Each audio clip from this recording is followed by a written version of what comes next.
Hi everyone, this is S with Hidden Shrine Tarot. Welcome to my channel. Before we start, I just wanted to light a little candle. As many of you are aware, we lost someone in the community. I didn't really know Poppy at all or anything like that, but I was familiar with her art and, I occasionally watched her videos. So I was very, very saddened by the news, but, just figured I would do a little something to honor her memory, as little as that is. I mean, as little as lighting a candle is, that's what I meant.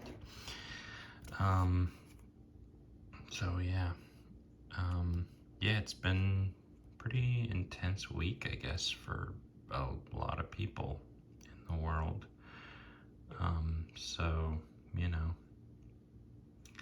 Here's hoping this week is easier, and, if you're struggling, just be kind to yourself, be kind to your loved ones, reach out to people, even if you don't think that they might care. You'll be surprised. There are a lot of people who care about you, and so let's keep going. All right.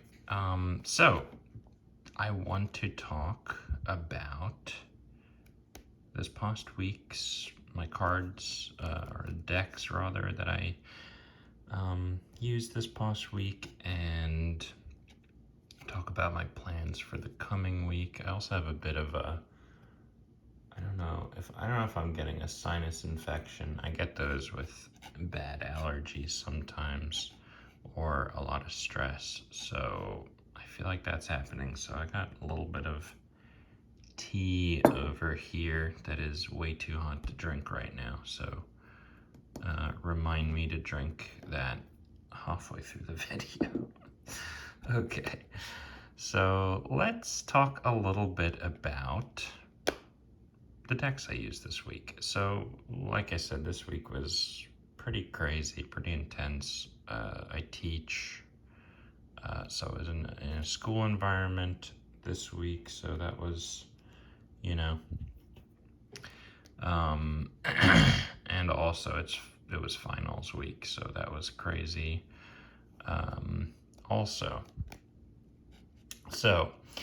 I didn't do necessarily nearly as much as I wanted to, and I kind of just turned to my decks for more just sitting and meditating, or even just flipping through them.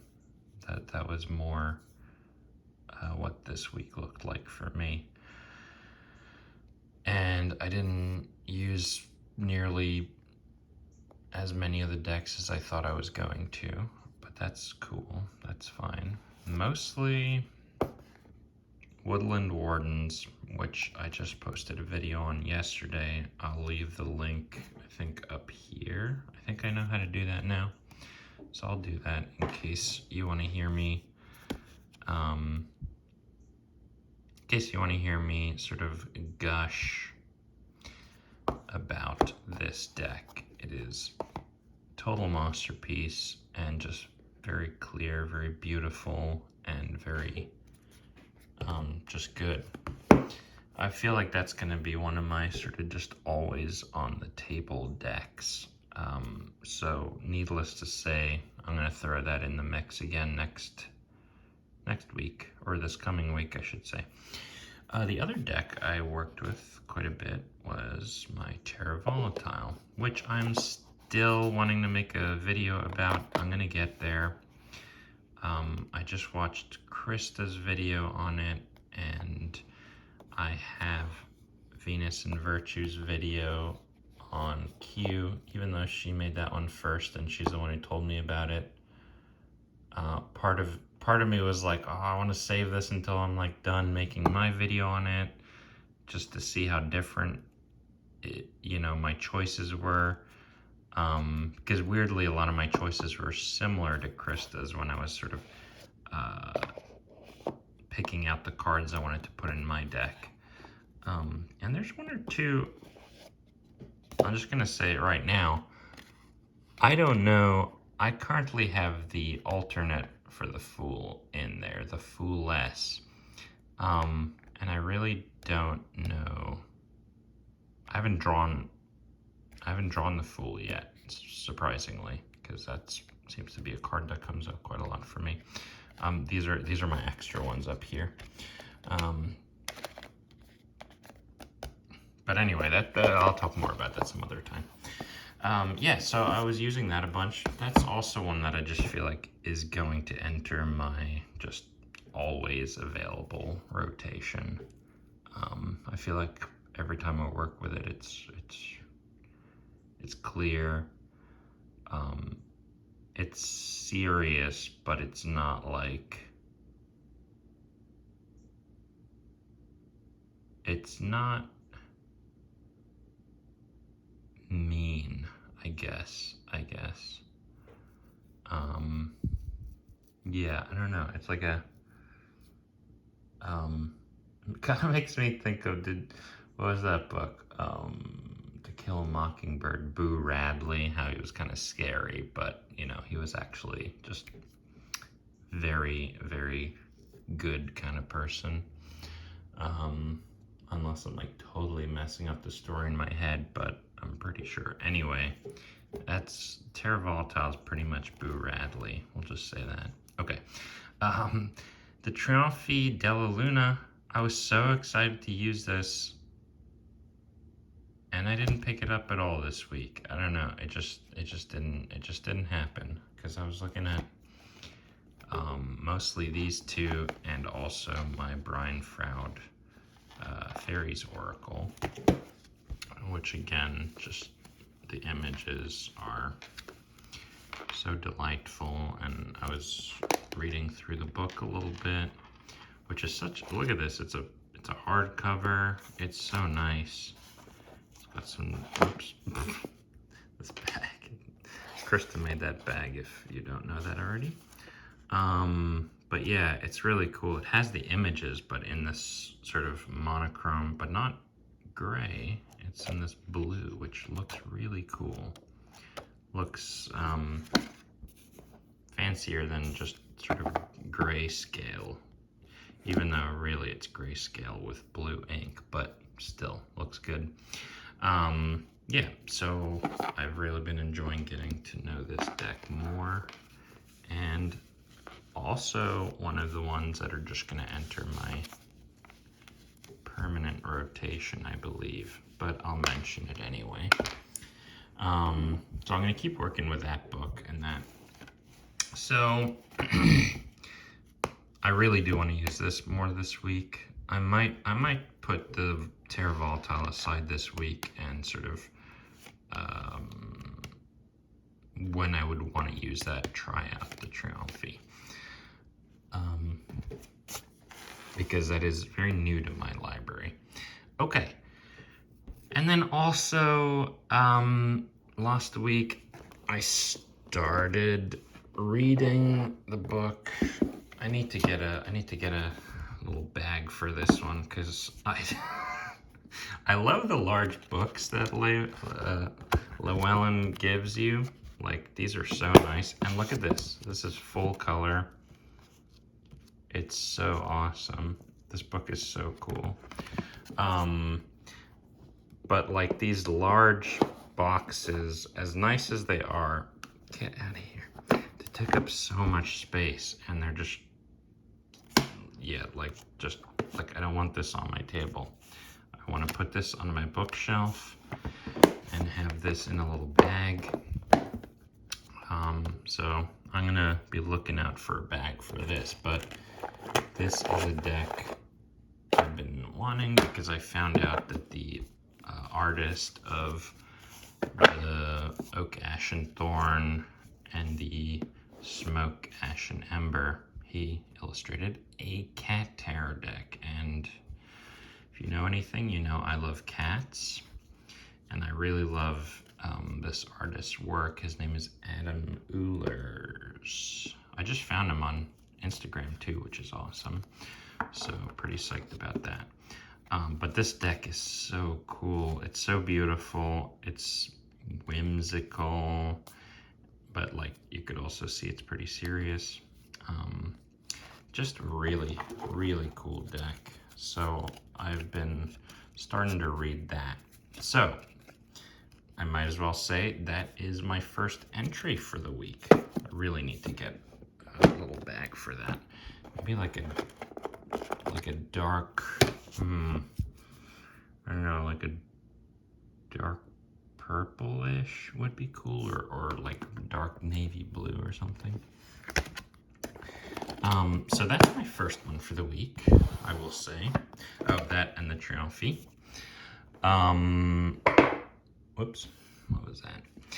Of course, I'm going to add in my Brian Ferry's Oracle.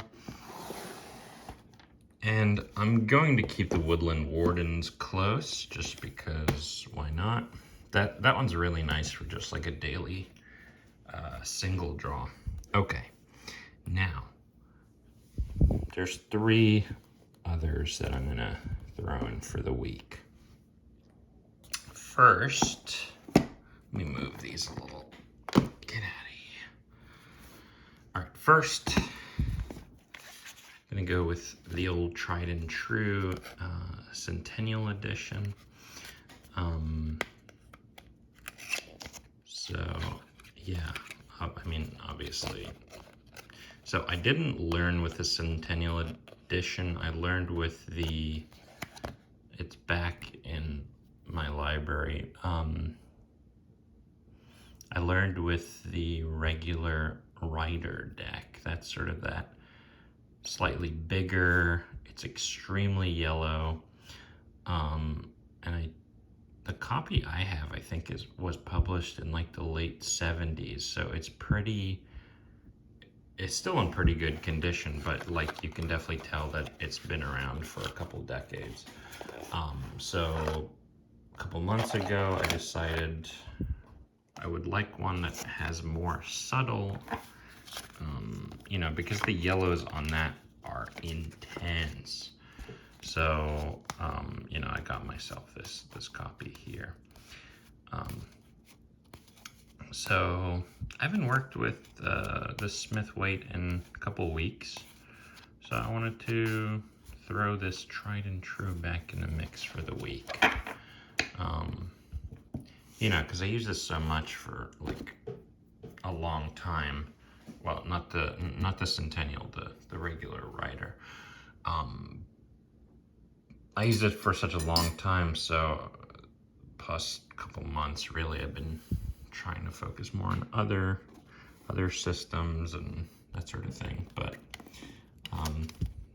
yeah, so that'll be definitely there this week.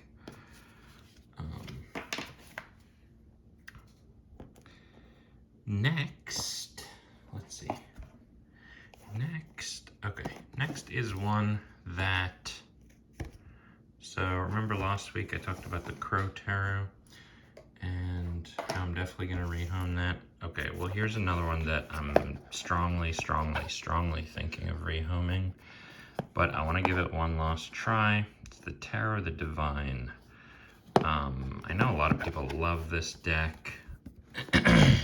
It has a lovely little book, full color. And the thing is, I like a bunch of the cards here. I don't know. I don't know.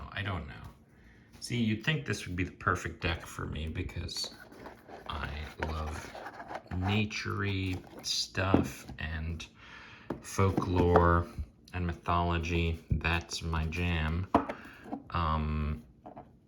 But I just haven't connected with this deck yet, and I'm not exactly sure why.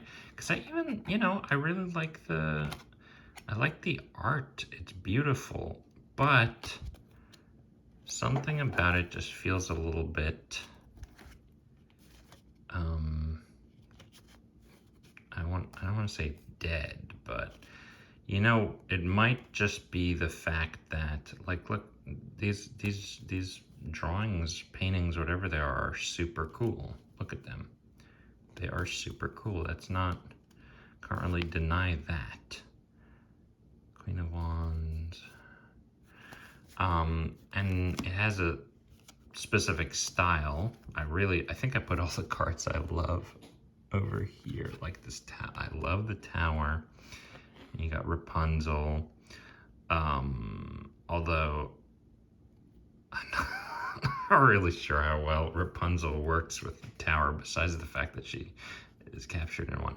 I freaking love this one. This is Fenrir. That is awesome. I love that card. I love the Hermit. I love the Devil. That one's awesome. And you know, there's a lot of really great cards, and like I like the art style, but something about it, I don't know. Maybe it's like a little bit too, I don't know what the right term is, pop art or something. I mean, the fact that it's digital, I do like a lot of digital art. You know, I don't have a problem with it as a medium.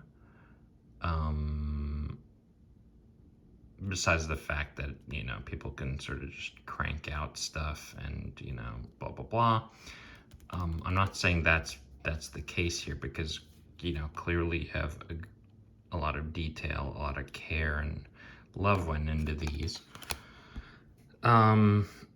Maybe it's just that I prefer traditional art, and when you're working with something like fairy tales and like, you know, a lot of these have animals or, you know, gods, goddesses, that sort of thing. That one's really cool, right? Maybe it's just the fact that the digital style feels like it clashes with the spirit of like folk tales and that sort of thing, or at least the way I think of it. I don't know, that's just my initial feeling on why I don't reach for this deck more often than I do. Maybe it's a little too clean, too new, too yeah, maybe clean's the best word for it. I don't know. It's just very digital. Looks like look at this card is awesome. I can't get over how good some of the cards are. Okay, so looking at it again, I'm like, God, I don't know. So anyway, I'm gonna give it another go this week. Yeah, because it's like I feel really torn about it. I like some of the images. I like all that it's like all this world mythology. That's, you know, I'm a big fan of mythology, world mythology, and folklore. And it's not like I dislike the art style necessarily. It does feel a little clean, which sometimes can come across as, I don't know, a little too poppy, or I don't want to say soulless, but you know, it feels like very, you know what I'm getting at, right? Traditional art really has this sort of softness and organic and humanness to it, that, you know, sort of the good part of humanness, where some of that I feel like you get separated from that with digital art. Okay, I'm not flaming digital art or whatever you want to say. I'm not doing that. A lot of it's beautiful, a lot of it's great, and even the artwork in here, very nice. And yeah, I just don't know. I just don't know. Okay, and last but certainly not least is my Bosch Tarot. I am very psyched to be using this week. This deck is really cool. So, excuse me, why is it not coming out? This deck is really cool because, not only because it's Hieronymus Bosch, who was like a Flemish painter from, what, the 1400s or something? You've probably seen his painting, what is it, the Garden of Earthly Delights, and he's got a bunch of hellscape paintings. Very bizarre, terrifying, weird stuff. Art historians had no idea what to do with him for the longest time. I've been really into him since like high school, which is a very long time ago now, or at least, yeah, whatever. So I have this book, so I'm gonna be doing some reading on Bosch again. Let me show you an example of his famous paintings. Where are we? Come on, show me a famous one.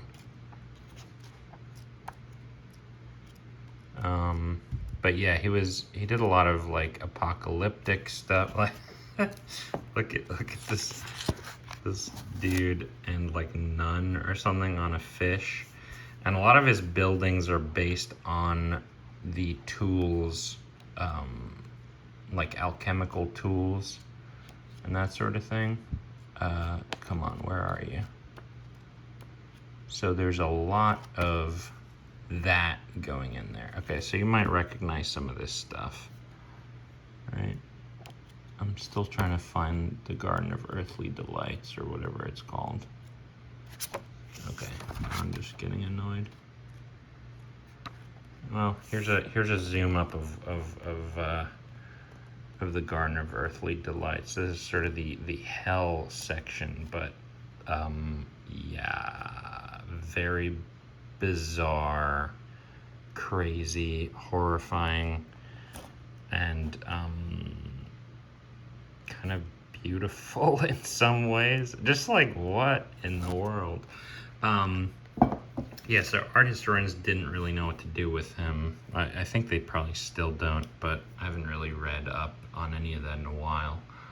But anyway, so this deck is really cool because I have it in order because I want to do a video on it. But this deck is really cool because they didn't just take the art, you know, like I know a lot of people, and I personally have trouble with decks that use pre-made art and just sort of slap it in there, because it doesn't always line up. So this deck is cool because they didn't just take that, right? They didn't just take the pictures and just throw them in there. Someone went and basically painted these in the style of Bosch. So the Magician, for instance, and not only in the style here, I believe this is trying to emulate this image here, right? That looks pretty much like it, right? And this image is actually someone doing, what's it called? What the heck is that called? Wow, now I'm blanking on the word. Whatever. It's when they like drill a hole in your head to release whatever. So, but the one that Bosch drew is kind of a quack, whereas, you know, here they're showing us an actual monster. But look at the Fool, he's so good. So all of these images in here have a basis in Bosch's paintings. They were sort of just reconfigured or whatever. Look how cool the back is too. It's got the Hermit on there, I believe. But I'll just show you a couple of these cards. I want to keep them in order for the video I'm gonna do. But yeah, look at these. I love that Empress.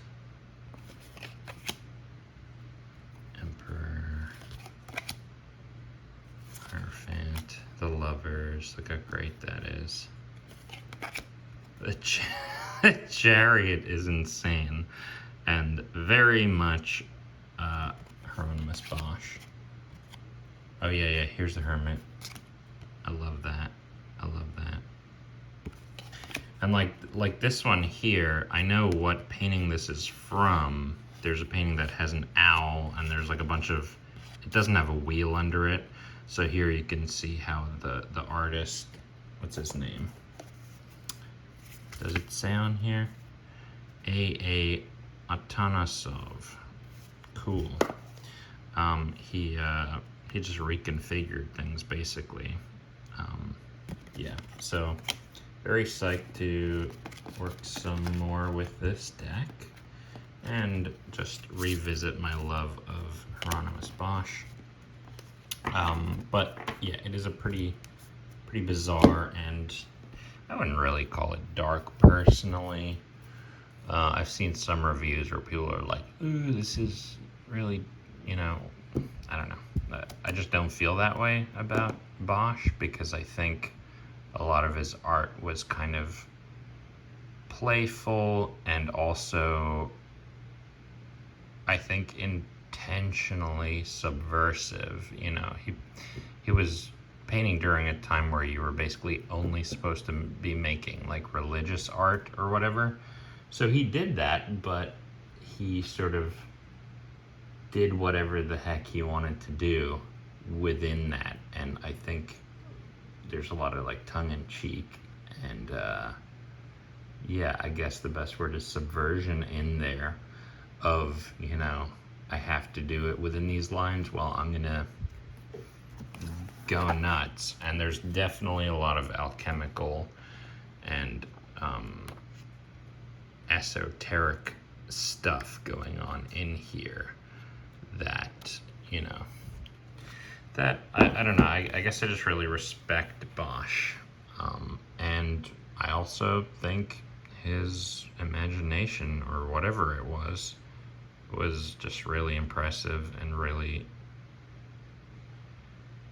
I can't think of another artist really, especially from that time, who was quite as just like insane. But yeah, so I've loved Bosch for a long time, and I know someone is coming out with there's another Bosch deck coming out that they are actually using his images. I mean, like, these are his images, but they're redone to fit the cards. So I'll be curious to see how the this other deck that's coming out, I think you can pre-order it now, which I'm gonna do. And it comes out like later this year sometime, or maybe it already came out, but there's like a different version that's coming out. I don't know, whatever. I'm gonna pre-order it. But yeah, sometimes I think that decks that use pre-existing art kind of really miss it more often than not. Speaking of which, I really want to get the Gustave Doré deck, because I'm also a big fan of his ever since I read Dante's Inferno early college, and you know, I found his woodcuts or whatever they are.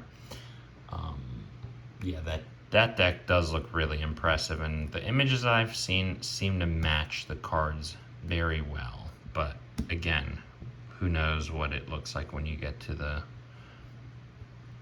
you know, the different suits. Probably falls apart a little bit. Yeah, so that is my plan. I got the Bosch for the week. I mean, again, we'll see what happens. Maybe I'll use like one of them. Maybe I'll use all of them. Maybe I'll throw in another one.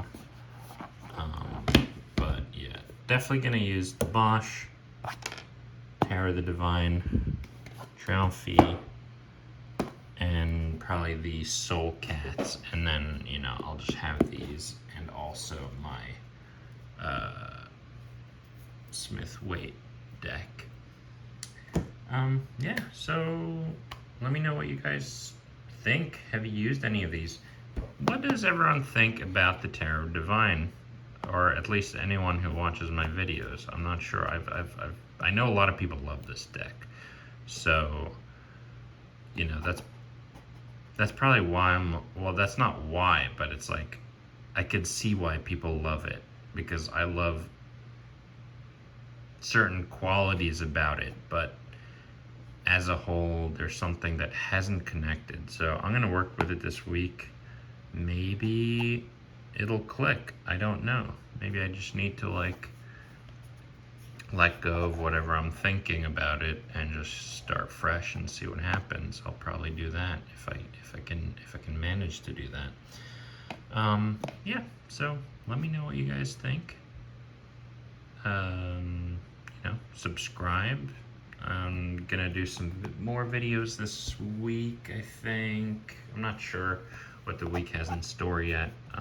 Gotta go to work, obviously, but I'm definitely gonna do a video soon on the Bosch, but also on the Tarot Volatile. Basically just looking through the choices I made, you know, what I work with and what I left out and why. So I'm still kind of trying to figure out how I want to do that, and I have to put the cards in order. I was going to film it yesterday, but then I got to sitting down and I was like, man, the cards aren't in order, because I was just working with it, you know, the previous night, and I was just like, I'm gonna do something else. So all right, I'm just kind of rambling, but hope everyone is well. Yeah, comment, like, subscribe, tell your friends, tell your family, tell your pets, and I will talk to you all soon. Have a lovely week and a lovely day. All right, till next time, bye.